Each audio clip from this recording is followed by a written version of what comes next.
Kristianti and welcome to my channel. Hari ini aku pengen ngomongin tentang bedanya dropship sama reseller. Nah, sebelumnya buat yang belum pernah lihat video-video aku atau baru lihat video ini dan main-main ke channel aku mau kenalin dulu bisnis aku ini apa. Bisnis aku itu Dailywell, ini produknya. Dailywell ini adalah minuman herbal yang terinspirasi dari jamu, tapi not exactly jamu sih, karena resepnya itu agak sedikit berbeda dengan jamu tradisional. Kalau Dailywell itu yang cairan seperti ini, kita punya dua produk, lemon mix sama turmeric. Nah, lemon mix ini best seller kita, dia itu terbuat dari lemon, jahe, dan kayu manis. Nah, di video-video aku atau di channel aku suka sharing tentang pengalaman aku dalam dunia bisnis, tapi biasanya aku tuh selalu sharing kayak apa yang udah aku alamin gitu, apa yang udah aku lewatin, yang berhasil dan gagal di aku. Tapi balik lagi, maksudnya apa yang aku udah lewatin yang berhasil di aku belum tentu berhasil di teman-teman yang lain juga gitu loh. Karena tiap orang punya bisnis dan cara mainnya tuh beda-beda. Jadi aku cuman sharing aja. Mungkin kalau ada pertanyaan boleh, teman-teman biasanya pada suka nge-DM aku untuk tanya-tanya. Aku akan keep biasanya pertanyaannya, dan kalau misalnya pertanyaannya bagus, aku akan jawab di video aku. Kenapa aku sukanya sharing tentang apa yang aku udah lewatin? Karena menurut aku kalau aku sharing tentang hanya teori aja, kayaknya kurang afdol gitu. Sedangkan kalau aku sharing tentang apa yang aku udah alamin, aku lebih enak juga cerita sama teman-teman kayak apa yang gagal di aku, apa yang berhasil di aku. Siapa tahu bisa menjadi inspirasi, jawaban, atau jadi buka pikiran yang baru gitu buat kalian. Nah, hari ini aku pengen ngebahas tentang bedanya reseller sama dropship, karena bisnisnya Dailywell itu kita channel distribusinya itu masih besarnya melalui reseller atau dropship. Sebenarnya lebih besar di reseller, tapi kita sebenarnya memulai di dropship. Kalau teman-teman ada yang pernah nonton video aku yang sebelumnya, aku pernah cerita bahwa kita memulai dengan sistem dropship dulu. Kenapa? Karena waktu kita mulai buka brand ini, waktu kita memulai brand Dailywell ini, orang-orang kan masih ragu dong mau jualin Dailywell. Dan kalau kita tawarin sistem dropship, buat mereka itu lebih nyaman karena mereka nggak harus nge-stock. Tapi aku akan bahas lebih detail habis ini ya. Sebelumnya aku mau ngejelasin dulu apa sih reseller dan dropship. Reseller itu adalah sistem di mana seseorang membeli produk dari sebuah brand, kemudian dijualkan kembali, biasanya online.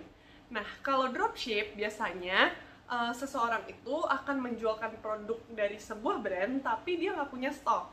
Jadi dia hanya jualin, terus nanti biasanya ada format ordernya, yaitu format ordernya ngisi nama customer dan nama pengirim. Nama pengirimnya itu nama orangnya. Jadi contoh ya, contoh aku adalah dropshipper Dailywell. Jadi aku mau ngejualin misalnya barang aku ke si A, barang Dailywell ke si A gitu. Nah, aku nggak punya stok nih, jadi aku mau jualin barang ke si A, tapi aku nggak punya stok.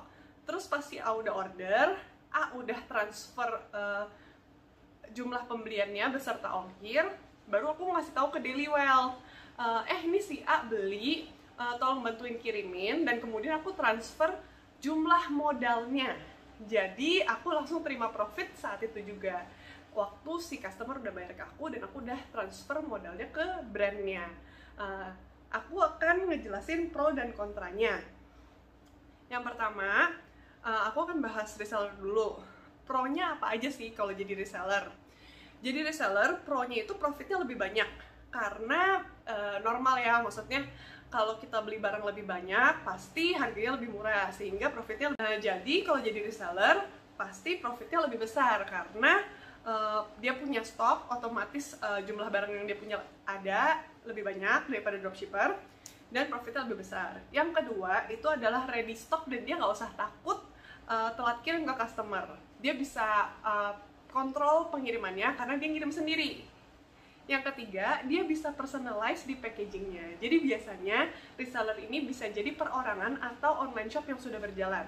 Nah, kalau online shop yang sudah berjalan, dia bisa personalize dengan taruh nama online shopnya, terus mungkin packagingnya lebih bagus, mungkin ada kartu greetingnya, kartu thank you gitu dari si online shop ini gitu.